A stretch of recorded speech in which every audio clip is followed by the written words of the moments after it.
Hello, Smirkers. This is Aaron Peterson, one of the hosts of the Smirk Podcast, and this is just a PSA. The topic we're about to discuss revolves around Aaron's Law, which actually is a wonderful law enacted by Aaron Marin regarding child sexual abuse and the requirement for public schools to teach children personal body safety and the prevention of child sexual abuse. And even though we do our typical Smirk antics on this episode, we just wanted to pre-warn you that this might be a harder episode for many people that have endured this trauma. That said, we hope you enjoy it. And if you want to know more about Aaron's Law, go to aaronslaw.org. That's ERINSLAW.org. Now, let's get into this episode of Smirk. Welcome to the show that looks at truth, fiction, and reality with a smirk.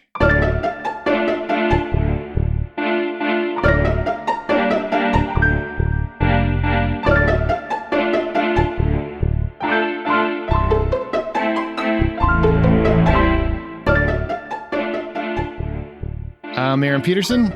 I'm Zack Parkerson. And I'm Scott Clark. Yeah, that's right. Amanda has been voted off the island. She will... About time. No. Hello. She's actually off a couple episodes. She's on vacation as far as you can take one in modern America, so she won't be here for the next couple episodes. But Zack's fellow host for the Gaming Outsider, Scott Clark, thanks for coming and doing this, man. Hey, my pleasure. I had a blast the last time you guys let me do this, and I'm looking forward to this as much as I can, considering my story. It's pretty dark this week. Have you been on Smirk before? Yes. Have you? I thought you wrote in, right? Oh, yeah, you're right. I have not been on. My story was read on Smirk, so this is my first actual appearance. You're right. I'm like, what show are we doing? I don't remember that. Oh, damn. All right. Amanda do a secret show? It was cool hearing my story read. That's what I'll say. Aw. And you wrote one for this one, right? I did. And we keep getting a pre-warning. Apparently, it's very dark. He wants us to warn everyone that it's dark. Like Zack doesn't normally tell those kinds of stories. Well, it's more than dark. It's an uncomfortable topic. But I consider my story to be more of a awareness situation. Is it a little diddle about Jack and Diane? Yeah? That's Diddy, but sorry, I always get that wrong. I'm sure he does. Yeah. Whoops. All right, well, we're ready. I want to get into this, man. I'm ready for some terror or whatever is. Yeah, well, I'm ready for this NC-17 story that's about to hit us. Right. I want to bleep the shh out of this. No. It's not an evil Garrity or anything like that. That's It was actually, to be perfectly honest, it was difficult to write, and you'll find out why when we get to our discussion. But you ready? It'd be really funny if this turned out to be a story about like constipation. It was really hard to get out. It's such a struggle.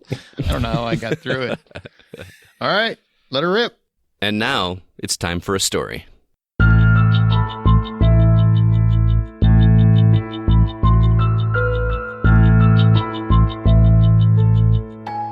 Wendy McKenna closed the door to her office and gently pressed her forehead against the wall with her eyes closed, her hand still on the handle.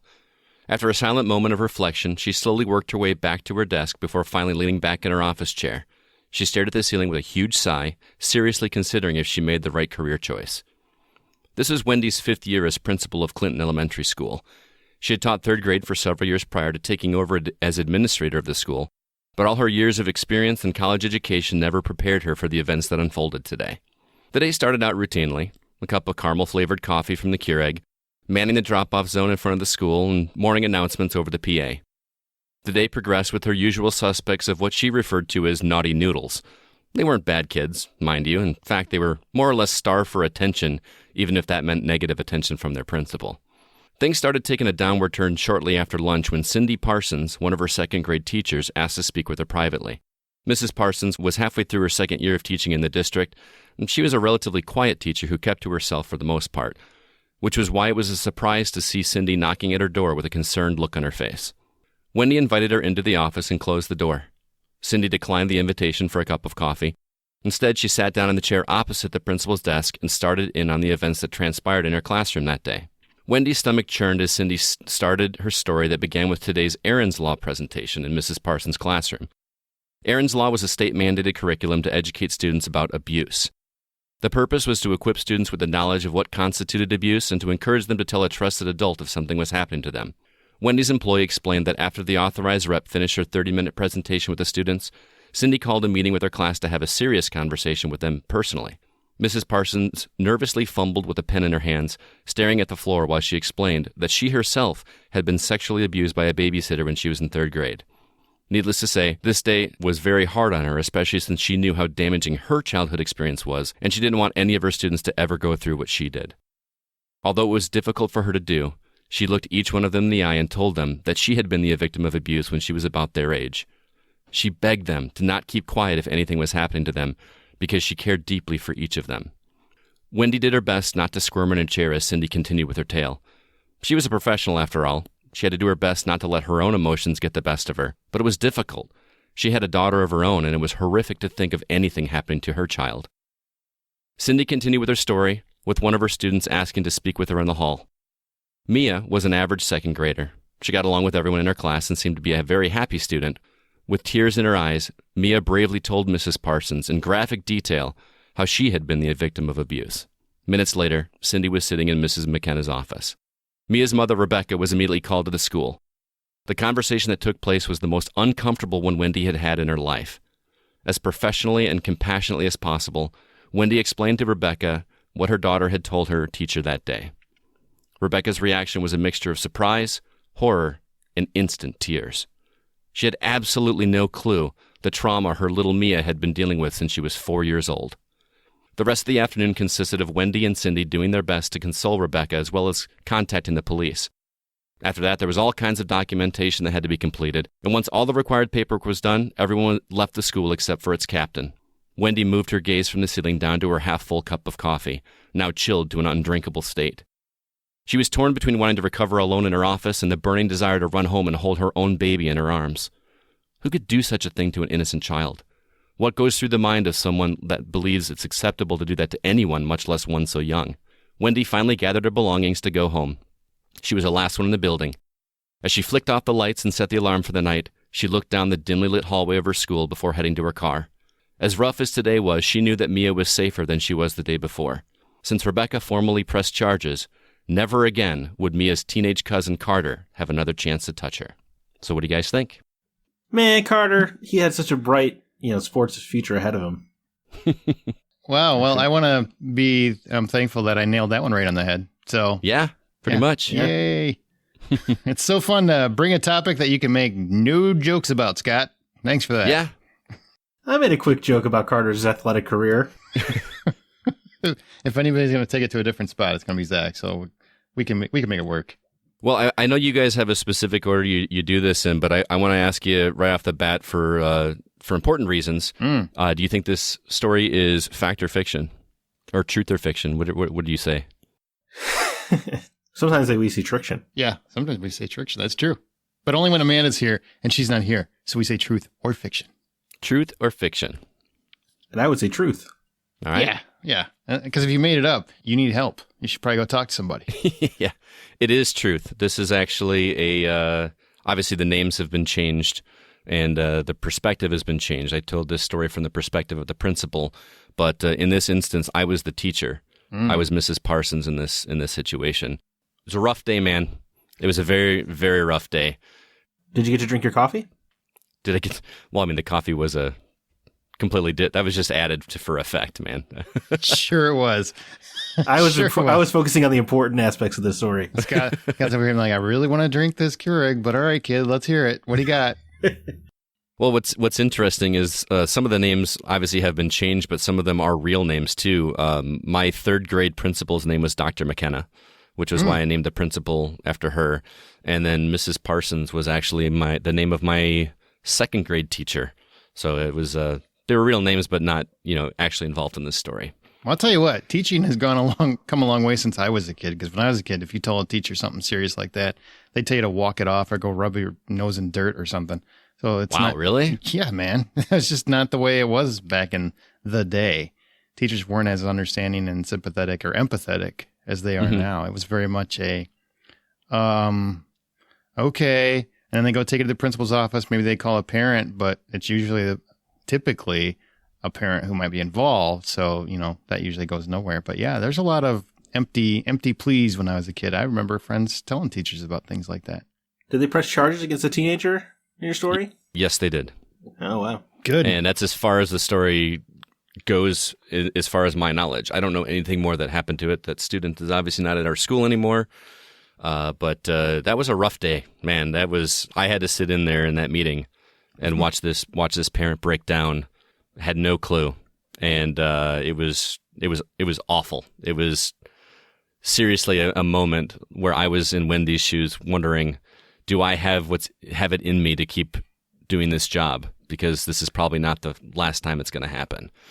It was rough. I would expect not, sadly. Yeah. But on the plus side, I bet you Carter had a fun time where he went, because they frown upon that in the big house. They So do. I'm sure he had a party. But like I said, this was more of an awareness kind of thing, because I actually did some research for this episode, and I wanted to kind of quiz you guys on some of the stuff that I found. There is the Aaron's Law, which is ERIN, not your Aaron. Man, Not Aaron. I finally had my own law. I got pretty excited. I'm like, what did I do? And Yeah. then I've got Well, nothing. this is not a very cheery law to be associated with. It doesn't sound like. Dude, it's still a law with my name on it, so I can, still tell people that's my law. You really want to be associated with it? Not anymore, because they spelled it wrong. No, but Aaron's Law is there's a girl by the name of Erin Marin who, after I learned, was abused by a neighbor when she was between the ages of 6 and 8, and then later again after her family moved by a cousin who was when she was like 11 to 13. And both of these abusers, threatened her if she said anything, and she's kind of taken it upon herself as she's become an adult to try to get legislation passed to educate students at public schools about the dangers of abuse, not just sexual abuse, but physical abuse, neglect, these kinds of things. And she's actually got it where Aaron's Law is now mandated in 37 of the 50 states. She's actually made a lot of traction there. No, I did not know. Look, we try to keep things really light here at Smirk, but I did not know that was a real law. And obviously, we don't know the story before you unveil the darkest one you could possibly tell. But now that I know that, it really does show what legitimately perseverance and determination to make real change, how that is possible by one person even. And that's, in all seriousness, that's an amazing feat. Good for her. And by you telling that story, that also means that it's making a real difference. Like, it's really working. It already affected one child that know's life. Imagine how many other kids that's affected. A big reason I wanted to talk about it is I wanted people to understand that, this is something that you read about. You even see documentaries about it. You hear it happening, but when it hits this close to you at home, it really makes you think about it. Let me just straight up ask you guys, what do you think? I got some stats here. Oh, boy. What ratio do you think of kids that have been sexually abused before their 18th birthday? One in how many? If you had to take a guess. If I had to take a legitimate guess, especially just growing up in life, I would say whatever the number is actually larger. Yeah. Because of how many go unreported. I would say double it. 1 in 4. If I had to guess, Yeah. 1 in 4. Yep. If not 1 in 3. I'll just say 1 and 2. Oh, wow. So Yeah. you're thinking realistically it's 1 and 2, but because of not I think because of lack of reporting. I feel like realistically, as well, based on my worldview, it would be like 80%. Mm-hmm. Based on people I know. So I would legitimately think like 3 and 4 people. I know a lot of people with a lot of stories that don't tell those stories. Absolutely. Mm-hmm. Yeah. Exactly. And, the ratio is, I actually got 2 different ratios, one for boys, one for girls. According to the stats I uncovered, 1 in every 4 girl has been sexually abused before she was 18, and 1 in every 6 boys have been sexually I abused. bet you it's much closer, because I feel like boys probably don't admit it as much as girls, just because there's a different kind of shame. Not that they're both a feeling of shame, but there's a different kind of shame associated with it for boys Yeah. too. And if you're a young boy who gets molested by a girl, there's almost the expectation of like, well, shouldn't you like it? Yeah. You should be Right. bragging about it. Those guys that Right. are abused by teachers actually in school, and they've gone, and everybody's like, man, I wish I went to that school. Okay. The Bill Maher's of the world. Yeah. It's just not as funny as when you really, really dig into it. It's not as funny as you think. And that was eye-opening to me when I discovered how much of that actually happens. I mean, because whenever we think of teachers sleeping with their students, I feel like my mind automatically goes to, oh, it's the male students trying to trying to get with the high school girls. And then just all these news reports come out about these female teachers. I just never knew that. And So it was attractive. Attractive. I've seen like 4 or 5 of them, and they're just like, what? I mean, don't get me wrong. There is a legitimate moment where I'm like, please tell me the kid was 18, because then at least you're 17, because I can justify that in my head. And then I can still, this isn't so bad. But man, there's like really attractive women, and they are 14-year-olds or 13-year-olds. Right. Imagine allowing yourself to be seduced by a 12-year-old. Right. How messed up were you going into that? It's already a disgusting thought. But the idea that the teacher is actually seducing a 12-year-old, so many jokes I can't make. Right. And like Mrs. Parsons in our story, I will openly admit that I was a victim of this when I was a kid by both male and female babysitters. And I'm more comfortable talking about it now because, and this isn't me bragging or anything. I'm not saying that this is what an awesome teacher I am, but ever since that. Usually when people say that, they're about to brag. Just so you know. I'm just clarifying. I thought he was about to brag about being molested. I did too. And I'm like, what? Just because both of them wanted you? I don't think that's how it works, man. No, this isn't a South Park episode. No, I just mean like the very first time I shared that story with my students. I mean, obviously I didn't go into explicit detail, but I said, look, this is something that happened to me. I know how much it messed me up. I don't want any of you to go through that. Please tell me about it. First time I told that story was when this student came forward and talked to me about it. How brave was that girl, 9 years old, to be able to talk to her male teacher in detail about what happened to her? I just was very, very proud of her. Very brave, and it's extremely hard to do. And I think we all have our stories, and it's not always easy to share. Mm-hmm. I mean, it's just some other quick facts for you. I learned that there are actually 42 million survivors of child sexual abuse in America. 3 million of them are children now. And just to give you perspective, 3 million kids would fill 46 national football stadiums. That is a massive amount of children. Although, what a weird football game that would be. No contact. Oh my God. Oh my God. Zack figured out a way how to crack a joke about this topic. Oh my God. And 90% of kids are abused by someone that they know and trust, which was the case for this student in this story. It was a family member. Oh, a lot of times it is. It's completely messed up. Yeah, I feel like more often than not it's a family member. Yeah. It makes you not want to have Christmas. That's really, if you really dig into the stats, you just want to cancel all holidays. You know what? I don't trust any of you, you weird uncle, you weird aunt. You ain't coming over. Sorry, freaky cousin. Get out of here. Yeah.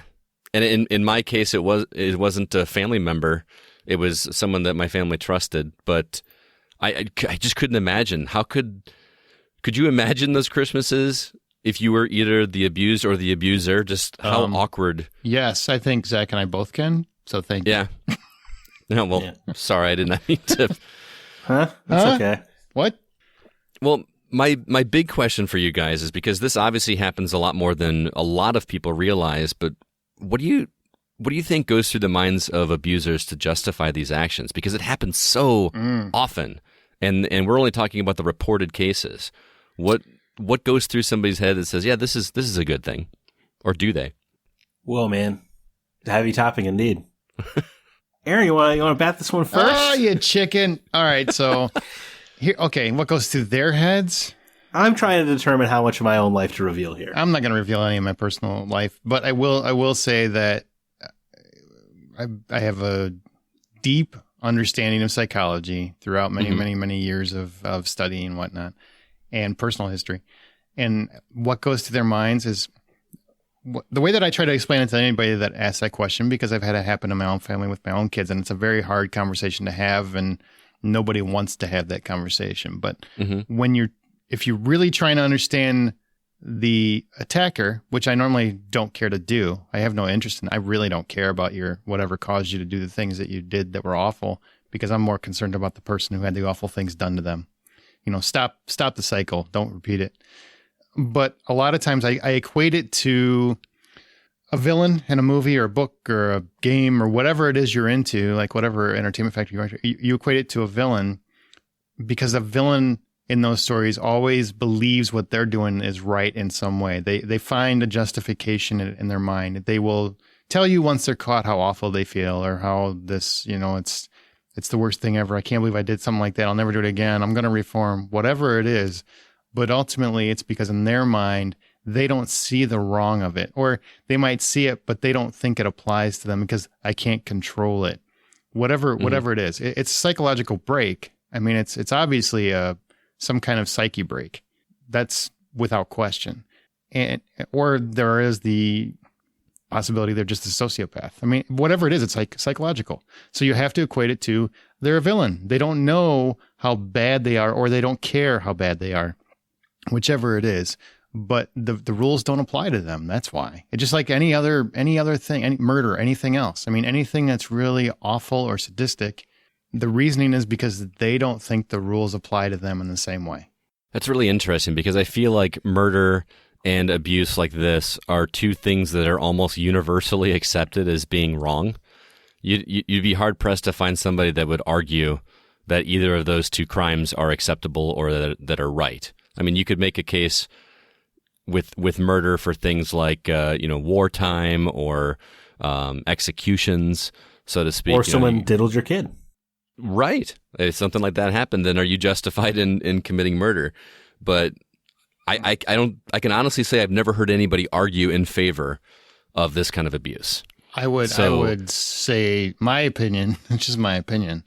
I think molestation or sexual abuse, even child abuse, is worse than murder to me, personally. I mean, it's just because don't get me wrong, I think murder is pretty horrific. But on the same token, that's usually over pretty quick. This is a lifetime, it lasts forever. It doesn't go away. Mm-hmm. And it can affect greatly your personal life outcome, your path. I mean, I can speak from experience. That kind of stuff messed me up as a kid. There's not a single person that hasn't messed up. Everybody is going to be destroyed by this, and there's nobody that just bounces out of it. I can't imagine. I mean, and if you do, I mean, good for you. That's a strong core. But yeah. So, what do you think the theme of my story is? Well, the moral. Don't do that. Well, I mean, that's an easy one. Obviously, don't do that. Right. I don't know. The bravery of coming forth. Not far off. I didn't put it as succinctly as you did, but I said, as painful as it may be, sharing your traumatic experiences could help others. Like in my situation, it was not easy that first time to have that conversation. Like Aaron alluded to earlier, there's embarrassment with it, to say stuff like that. It's not easy. But in this case, this girl was able to come forth and be brave about it, and now she's safer than she was before. On the same token, I will say it's not for everyone. Everyone should handle their personal trauma how they feel absolutely necessary. Because I sometimes I feel bad because I know I've seen many people affected with this, and everybody has a different way to approach it or have a different way to deal with it. And some people deal with it internally, and they handle it very well, and many people cannot. People should always be encouraged. Tell your story. You should be able to tell your story, and no one judges you for it. On the same token, if you personally prefer to keep it personal, there's no shame in that either. Sometimes I feel like the world says you should always share those things, and I think personally you should tell someone, absolutely. But once you become an adult, how you process it, whenever you get to a place where you can process it, whatever is the most comfortable and safest for you is how you should do it. Because I do think everybody has a different way to do that. I agree 100%. I am not at all in saying that people have some duty to share that experience with anybody or everybody. That's not at all what I'm saying. It depends on your level of comfort, how you process it, those kinds of things, and not even in this particular situation. We all have life experiences, good and bad, and we learn from them. And sometimes using that to help others in that situation can help too. But it's obviously not required. It's not anything I'm saying that I expect people to do. But it's an interesting take. I'm sure talking about it does unburden part of you, though. Mm-hmm. It feels less like a secret you're keeping, maybe. It's different for everybody. You know, I mean, Yeah. like we've all said, we've all got something that has happened to us. I don't feel unburdened by talking about it. It doesn't make me feel any better. It actually doesn't help me at all. So I prefer not to. But that's my personal choice. If someone feels that they should, I would be there all day, every day to hear their story. Everybody should be able to make their personal choice, though. Now, for a kid, that's different because they don't understand what's going on. I'm just talking about once you reach the adult stage. You know, as a kid, I 100% if you're a kid and something happens to you, you should tell someone immediately, even if you don't want to confide the entire story, but tell someone so it stops happening. So some people can get involved to help make it stop happening. I'm talking about like once you're an adult, once you learn how to process things, it's your journey. You choose if it's important to you to talk about or not. Mm-hmm. I don't like talking about it, but I do like to brag that it was both genders for me, so I'm pretty well wanted. Hey, it's your truth, man. You do what you got to do. You got a lot going for you. Yeah, of course. I mean, I'm very much desired. So yeah, that was I told you it was kind of uncomfortable, but you guys figured out a way to make it funny. So I don't know about kudos that. to both I don't of know you. about that. It might be the episode that gets us shut down. So good job with that. Yep. Awesome. That's what I was going for. No, not really. If we survive past the politics, I feel like politics is somehow touchier subject than this is these days. Yeah, that's you guys did a good job though with that. You kind of skirted around it, and I thought you were pretty diplomatic in that discussion. But Oh, you know what's interesting? You bring up politics. How annoying is it when they politicize something like this, where it shouldn't be a either side of the aisle issue? I mean, it should just be laws should be against everything in this circumstance. You know, there shouldn't be any party lines there. But yet somehow there's always somebody who can make a party issue. well, they can make party issues out of anything. It's true. We can make a party issue over. Well, you talked about it, whether the Earth is flat or not. It is. It's flat. So, If you get to the end, you literally fall off. That's what we saw. yeah, we've literally politicized science. Have you ever seen the curve? I don't think so. Well, it's been flattened. I see what you did there. There we go. All right, what's the title of your story, Scott? It is A Teacher's Plight. Well, you know what? I think that's going to do this one. Thanks for bringing the joy. Hopefully, Yeah, the man. next one will be a little lighter. Yeah, Oh, wait. if I'm invited back next time, it'll be a little bit more jovial story. But Zach, this is important. Is your story lighter? Well, next week, yeah. Yeah, so I dare to say I tried to make a little bit of fun. Thank God. So thank God. Oof. Well, as our show goes, we'll occasionally pick listener stories to read and discuss on Smirk. If you'd like the chance to have yours read, email it to mystory@smirkpodcast.com. Join the conversation by joining our Facebook group. Follow us on Twitter @SmirkPodcast. Be sure to use the show's hashtag Smirk. And please rate us in your podcast app. It really does help the show. And as you write your own life story, always remember to tell it with a smirk.